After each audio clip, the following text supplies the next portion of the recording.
માતાય નમઃ મિત્રો, આપ જોઈ રહ્યા છો આપણી યુટ્યુબ ચેનલ આશીર્વાદમાં આપ સૌનું સ્વાગત છે।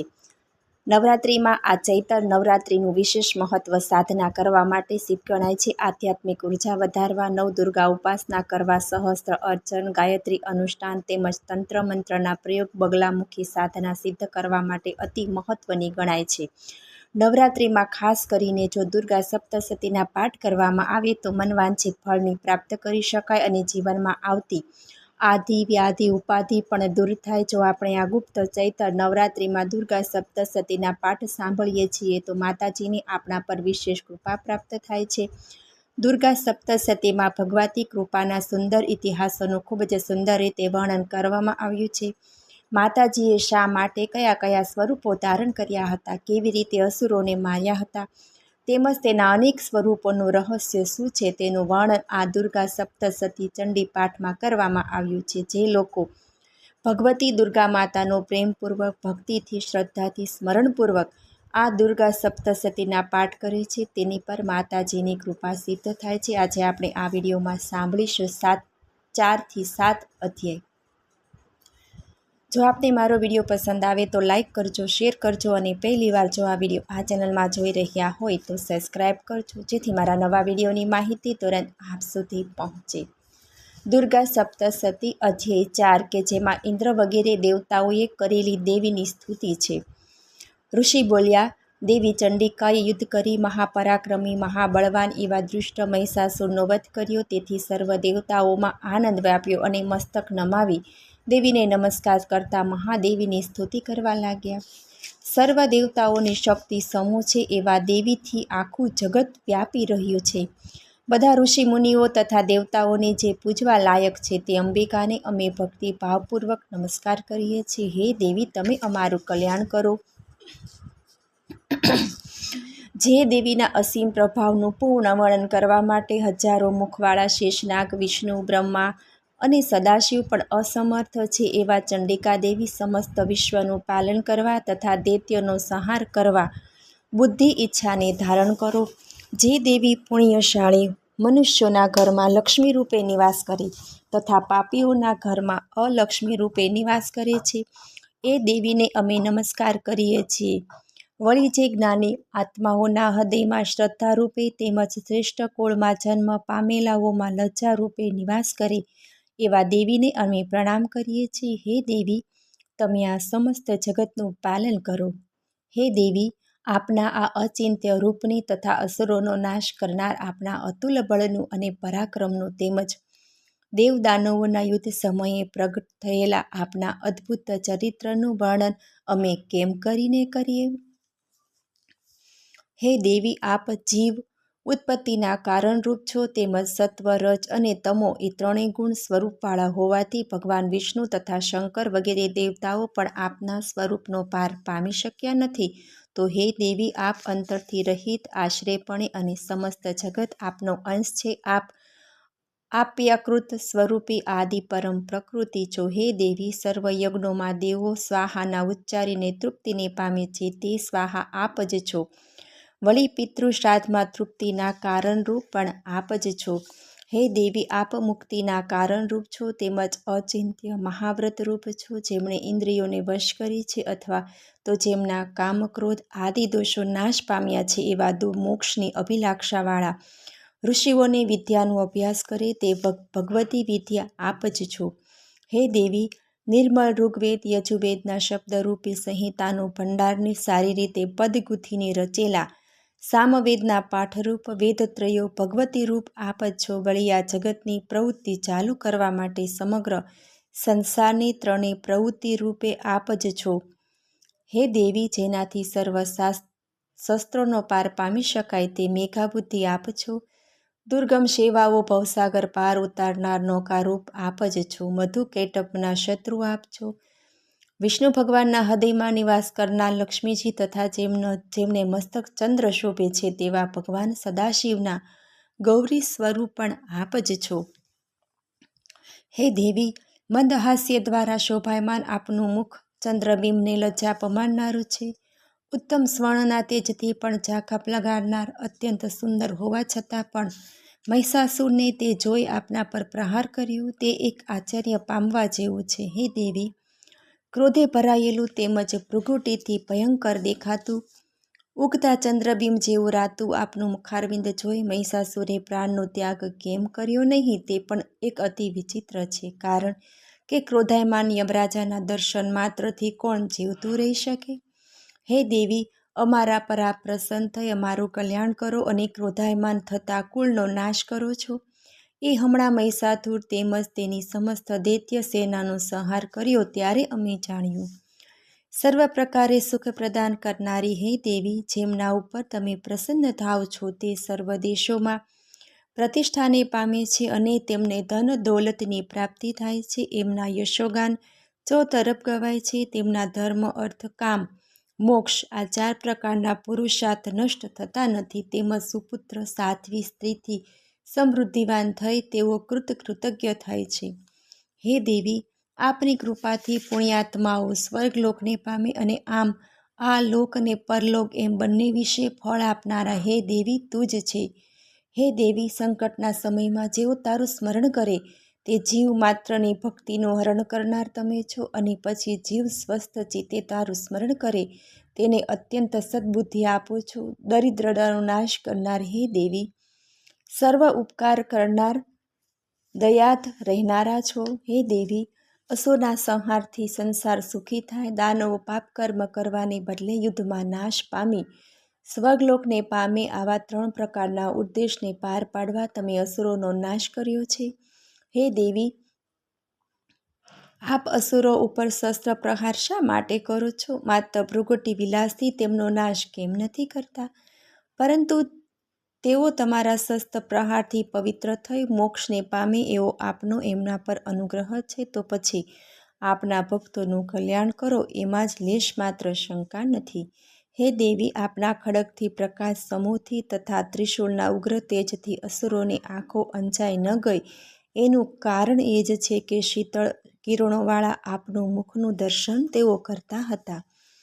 હે દેવી, હું આપનું ચારિત્ર, દુષ્કર્મ, માનવોના કુઆચરણનો નાશ કરનારું તથા આપનું રૂપ કોઈની કલ્પનામાં આવી શકે નહીં તેવું છે અને આપનું પરાક્રમ દૈત્યોનો નાશ કરનારું છે. તેમ છતાં આપ આમ દૈત્યો પર દયા જ વર્ષાવો છો. હે દેવી, હે વરદાયિની, આપના શૌર્યની ઉપમા 3 લોકમાં કોઈને આપી શકાય તેમ નથી.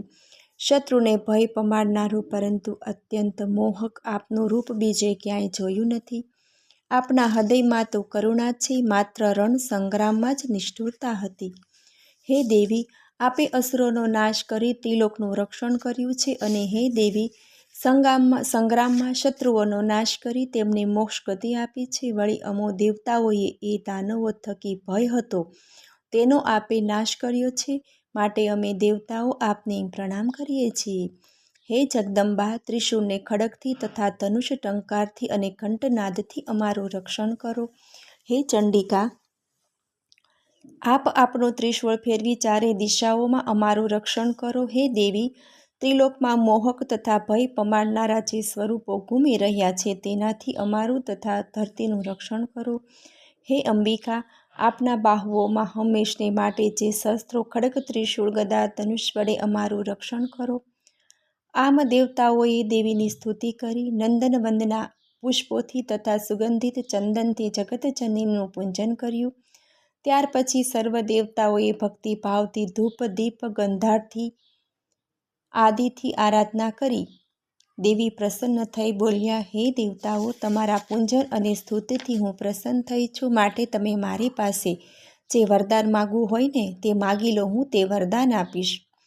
દેવો બોલ્યા, હે દેવી ભગવતી, અમારી સર્વ ઈચ્છાઓ પરિપૂર્ણ કરી છે, તેથી અમને કોઈ વરદાનની ઈચ્છા નથી. હે મહેશ્વરી, પરંતુ જો આપને વરદાન આપવાની જ ઈચ્છા હોય તો અમે જ્યારે જ્યારે તમારું સ્મરણ કરીએ ત્યારે ત્યારે અમારા સંકટોનો નાશ કરજો. હે પ્રસન્ન મુખી, જે કોઈ માનવ આ સ્તોત્રથી આપની સ્તુતિ કરે તેને હે અંબિકા આપ જ્ઞાન, વૈભવ, ધન દૌલત, સ્ત્રી પુત્રાદિ સર્વ સુખ આપી જેમ અમારા પર આપ હંમેશા પ્રસન્ન છો તેમ એમના પર આપ કરુણા કરજો.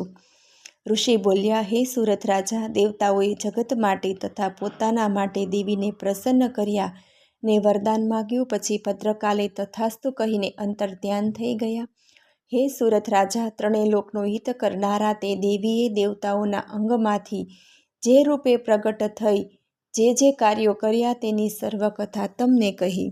દેવતાઓ ઉપર ઉપકાર કરનારા એ દેવી દુષ્ટ અસુરો અને શુંભ નિશુંભના નાશ માટે તથા જગતનું કલ્યાણ કરવાને માટે ફરીથી ગૌરીના દેશમાં પ્રગટ થયા તે સર્વ કથા હું તમને કઈ સંભળાવું છું. તો તે હે રાજન, તમે ધ્યાન દઈને સાંભળો. ચોથો અધ્યાય દેવીની દેવતાઓ દ્વારા કરેલી સ્તુતિ સમાપ્ત. બોલો જગત જનની મા જગદંબા દુર્ગાની જય. અધ્યાય પાંચમો, દેવી અને દૂતોનો સંવાદ. આ ઉત્તમ ચરિત્રના ઋષિ રુદ્ર છે, દેવતા રૂપે સરસ્વતી છે, છંદ અનુષ્ટુપ છે, ભૌમા શક્તિરૂપ છે, ભામરી બીજ છે, સૂર્ય તત્વ છે અને સામવેદ વેદ સ્વરૂપે છે. સરસ્વતીની પ્રીતિ માટે આ ઉત્તમ ચરિત્રનો જપ માટેનો વિનિયોગ છે. ઘંટા, ત્રિશૂળ, હળ, સાંભેલું, ચક્ર, ધનુષ અને બાણ આ સમગ્ર શસ્ત્રો આપના બાહુઓમાં શોભે છે, જેમની ક્રાંતિ પૂર્ણ કળાએ ખીલેલા ચંદ્ર સમાન છે. જે ગૌરી દેહથી પ્રગટ થયા છે તે ત્રિલોકને આશ્રય આપનારા શુંભ વગેરે અસુરોનો નાશ કરનારા સરસ્વતી દેવી કે એમના નામના પહેલા મહાશબ્દ વપરાય છે તે મહાસરસ્વતી દેવીનું હું સ્મરણ કરું છું.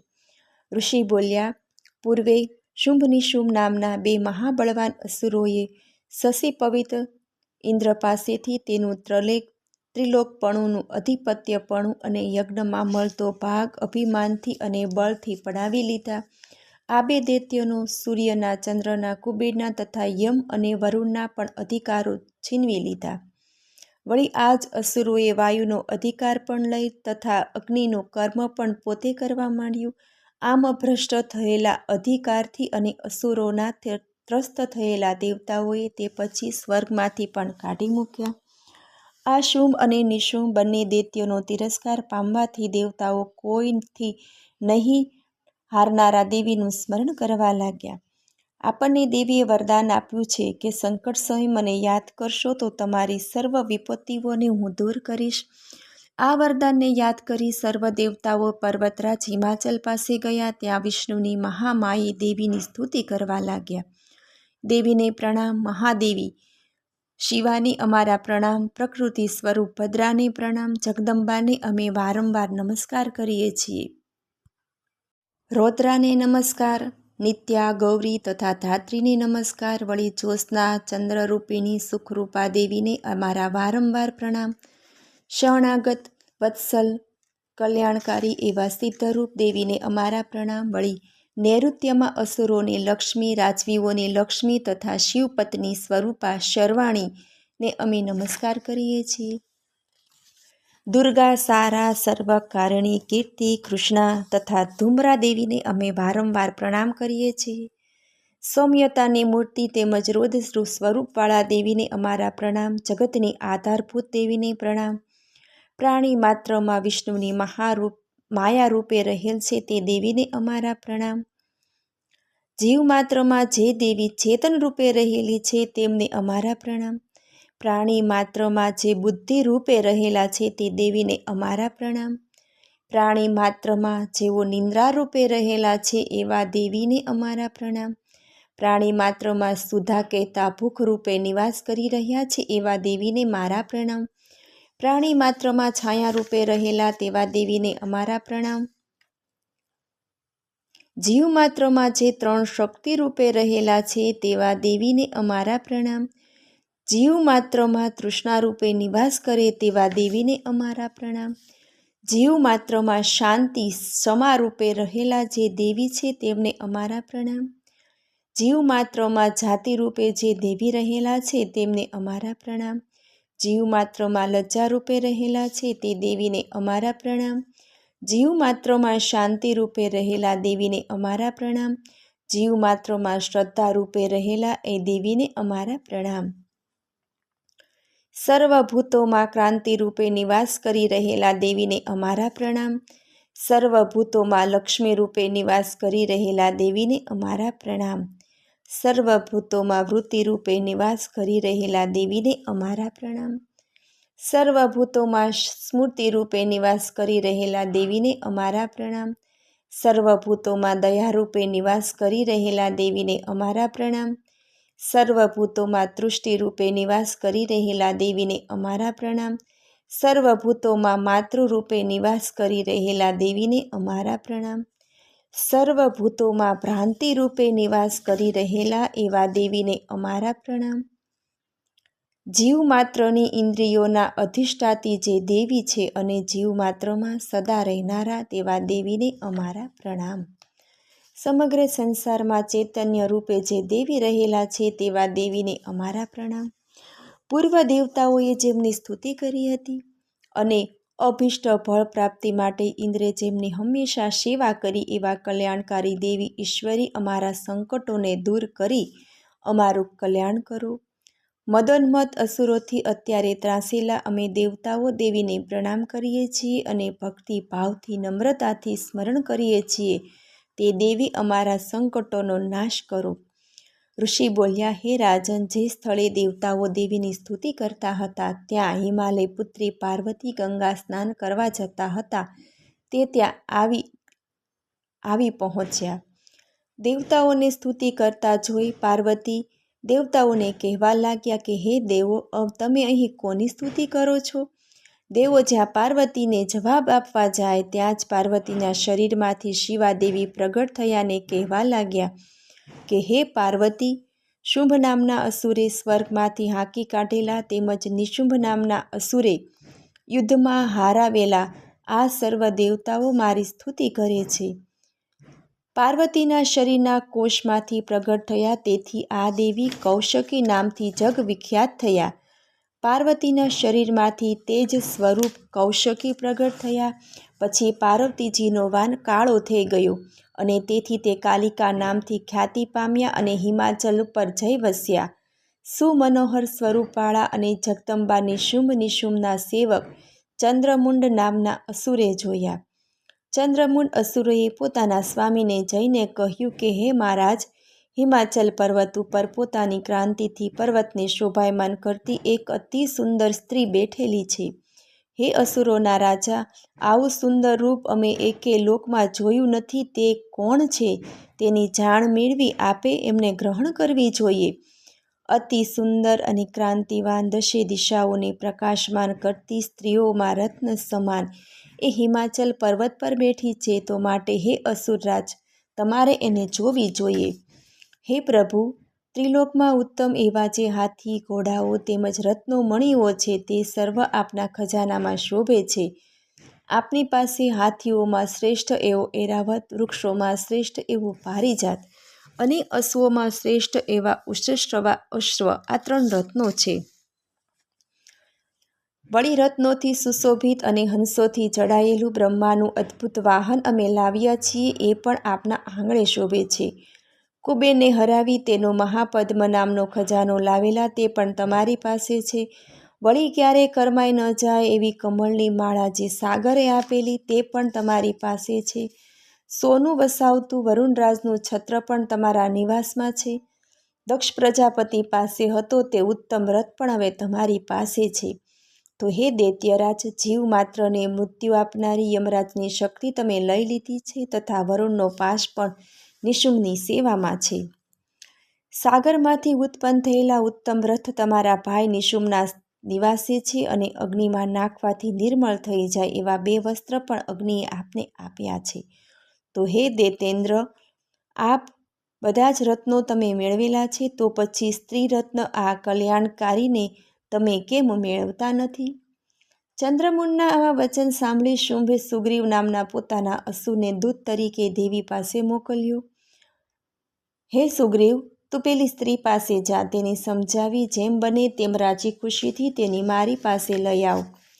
સુગ્રીવ નામનો શુંભનો દૂત જ્યાં દેવો બેઠા હતા તે હિમાચલ પર્વત પર જઈ દેવીને કહેવા લાગ્યો કે હે દેવી, અત્યારે 3 લોકના સ્વામી દૈત્યરાજ શુંભ છે અને તેમનો હું દૂત છું. તેમણે મને તમારી પાસે મોકલ્યો છે, તેથી હું આવ્યો છું. તો હે દેવી, સર્વ દેવતાઓ તેમની આજ્ઞાનું ઉલ્લંઘન કરી શકતા નથી, તેમજ અસુરોના શત્રુઓને જેમણે જીત્યા છે તેમણે મારી મારફત તમને કહેણ મોકલ્યું છે તે તમે સાંભળો. ત્રિલોકનું આધિપત્ય મારું છે, સર્વ દેવતાઓ મારે આધીન છે, તેમજ પૃથ્વી પરના સર્વ યજ્ઞોનો જે પૃથક પૃથક ભાગ તે મારી પાસેથી સર્વ આપવાથી તે બધા હું ભોગવું છું. અને ત્રિલોકમાં જે શ્રેષ્ઠ રત્નો છે તે સદાય મારા આધિપત્યથી મારે આધીન છે. જુઓ, દેવેન્દ્રનું ગજરત્ન તે પણ હું જ હરણ કરી લાવ્યો છું. ક્ષીરસાગરના મંથનથી પ્રગટ થયેલો ઉષશ્રવા નામનો શ્રેષ્ઠ ઘોડો જે ઇન્દ્ર પાસે હતો તે દેવતાઓએ તેની પાસેથી લઈ મને ભેટ આપ્યો છે.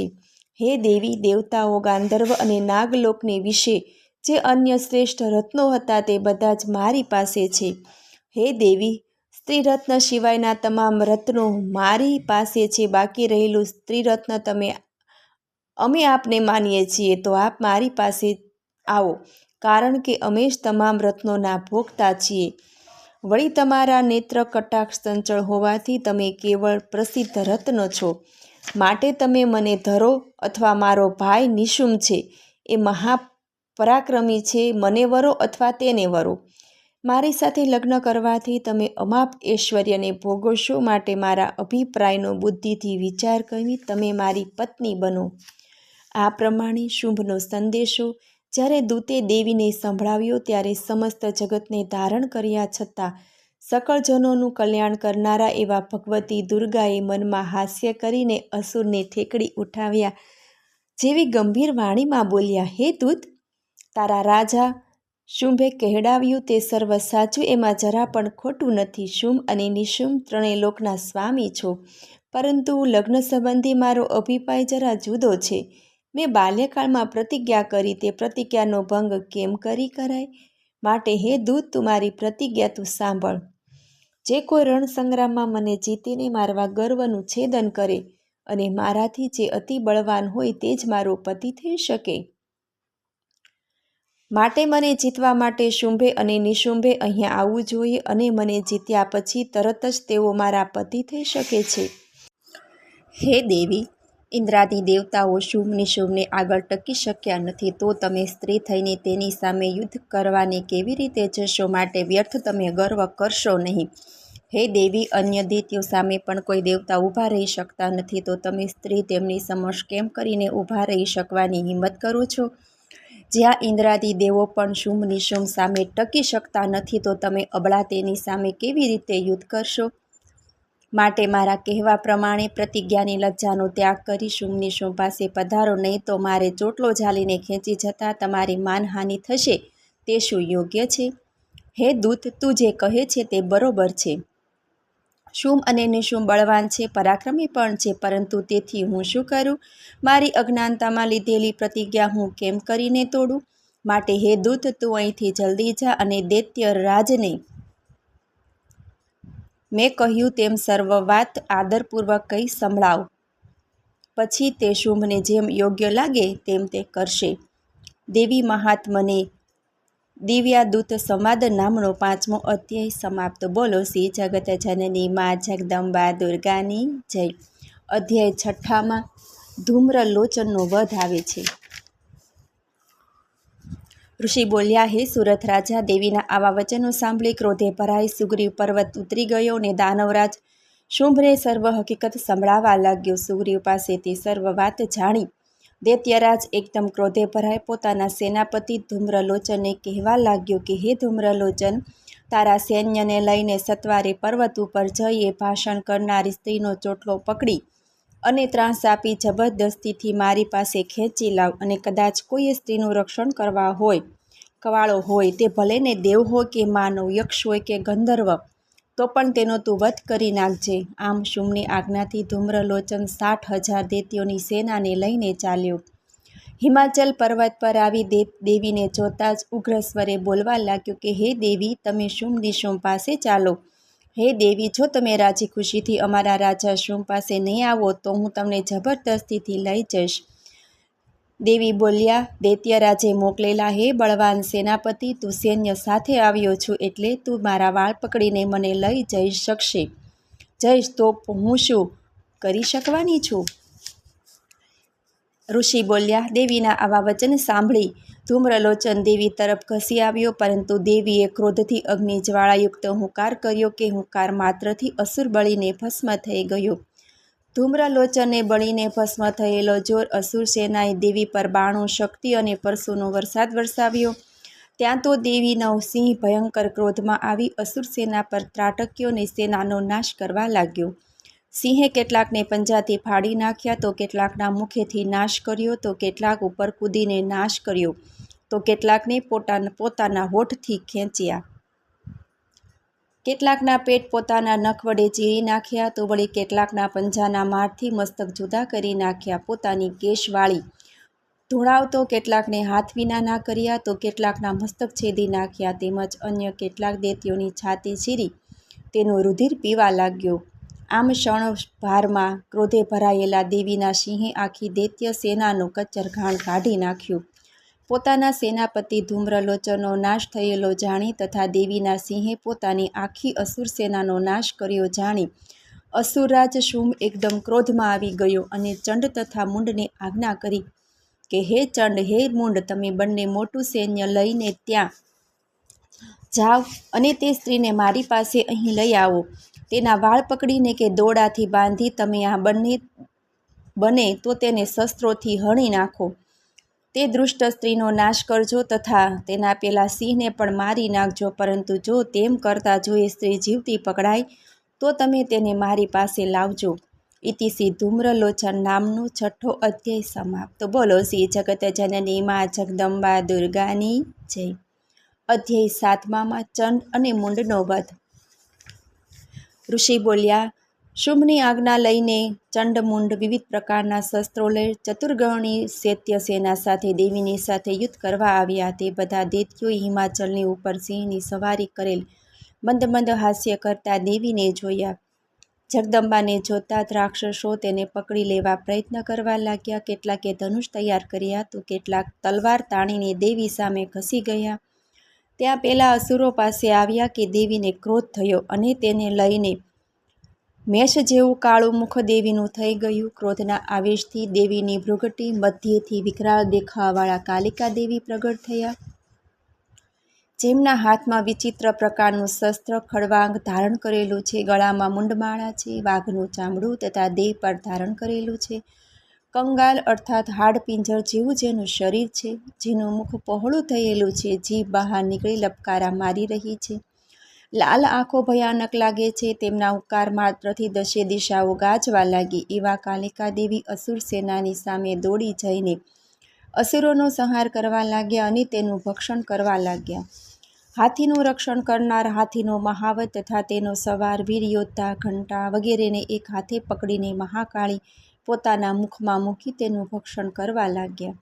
વળી રથનો સારથી તથા રથના ઘોડા સહિત બધાને પકડી મુખમાં નાખી દાંતોથી ચાવવા લાગ્યા. વળી એકને વાળ પકડી પછાડ્યો, તો બીજાને ગળેથી પકડ્યો, તો વળી ત્રીજાને પગે દબાવી કચડી નાખ્યો, તો કોઈને છાતી દબાવી ભાંગી નાખ્યો. ચંડમુંડે નાખેલા પોતાના શસ્ત્રો દેવીએ પોતાના મુખમાં ખેંચી લઈ અને ક્રોધમાં દાંતોથી ચાવી નાખ્યા. આમ અતિ બળવાન દુષ્ટ અસુરોના આખા સૈન્યનો મહાકાળી સંહાર કરવા લાગ્યા. કેટલાકના ભૂકા કરી નાખ્યા, કેટલાકનો આહાર કર્યો, કેટલાકને મારીને નાશ કર્યો, કેટલાક દેવીના તલવારના ઝાટકે ઉડ્યા, તો કેટલાક ખડાકથી હણાયા, તો કેટલાક દાંતથી ચીરાઈને નાશ પામ્યા. આમ ક્ષણવારમાં તો અસુર સેનાનું કચ્ચર ઘાણ વાળી નાખ્યો. આ જોઈ ચંડ નામનો દૈત્ય મહાકાળીની સામે શસ્ત્ર લઈને દોડ્યો અને દેવી ઉપર બાણોનો ભયંકર વરસાદ વરસાવ્યો ને દેવીને ઢાંકી દીધા. તો મુંડે પણ ચક્રોનો મારો કરી દેવીને ઢાંકી દીધા. ઘટાદાર વાદળોમાં સૂર્યપ્રકાશ પ્રવેશ કરતા હોય તેમ બાણો અને ચક્રો દેવીના મુખમાં પ્રવેશવા શોભવા લાગ્યા. પલકવારમાં બધા બાણોને ચક્રોનું દેવી ભક્ષણ કરી ગયા અને અતિ ભયાનક અવાજે દેવીએ ગર્જના કરી અને હાસ્ય કરવા લાગ્યા. અને ત્યારે તેમના વિકરાળ મુખમાં રહેલા દાંત અતિ ભયાનક દેખાતા હતા અને ક્રોધાવેશમાં હમ હમ બોલતા હાથમાં રહેલું મોટું ખડગ ઉગામી ચંડ તરફ દોડ્યા અને ચંડના વાળ પકડી તેનું મસ્તક ઉડાવી દીધું. ચંડને ધરતી પર પડેલો જોઈ તેનો ભાઈ મુંડ દેવી સામે શસ્ત્ર લઈને દોડ્યો, પરંતુ દેવીએ અતિ ક્રોધ કરી તેને પણ હણી નાખ્યો. પોતાના મોપડી ચંડને ધરતી પર પડેલો જોઈ બાકી રહેલી અસુર સેના ચારે દિશામાં વેરણ ઝેરણ થઈ ગઈ. પછી ચંડમુંડના છેદાયેલા મસ્તક પોતાના હાથમાં લઈ ચંડિકા દેવી કાળિકા દેવી પાસે આવ્યા અને કહેવા લાગ્યા કે હે દેવી ચંડિકા, આ મહાઅસુર ચંડ અને મુંડને હણી હું આપને અર્પણ કરું છું. શુંભ તથા નિશુંભને હવે આપ રણને વિશે હણજો. ચંડ તથા મુંડના મસ્તકોને જોઈ ચંડિકા કાળિકાને પ્રસન્ન વદને કહેવા લાગ્યા કે હે કાળકા, તમે ચંડમુંડા મસ્તકો છેદી અહીં લઈને આવ્યા છો, તેથી આજથી તમે ચામુંડા નામથી સર્વત્ર ખ્યાતિ પામશો. ઇતિ શ્રી ચંડમુંડ વધ નામનો આ 7મો અધ્યાય સમાપ્ત. બોલો શ્રી જગત જનની મા જગદંબા દુર્ગાની જય. યા દેવી સર્વભૂતેષુ શક્તિરૂપેણ સંસ્થિતા નમસ્તસ્ય નમસ્તસ્ય નમસ્તસ્ય નમો નમઃ. યા દેવી સર્વભૂતેષુ માતૃરૂપેણ સંસ્થિતા નમસ્તસ્ય નમસ્તસ્ય નમસ્તસ્ય નમો નમઃ. મને સાંભળવા બદલ ધન્યવાદ. જો આપને મારો વિડીયો પસંદ આવે તો લાઈક કરજો, શેર કરજો અને પહેલીવાર જો આ વિડીયો આ ચેનલમાં જોઈ રહ્યા હોય સબસ્ક્રાઈબ કરજો, જેથી મારા નવા વિડીયોની માહિતી તુરંત આપ સુધી પહોંચે. ધન્યવાદ. જય શ્રી કૃષ્ણ.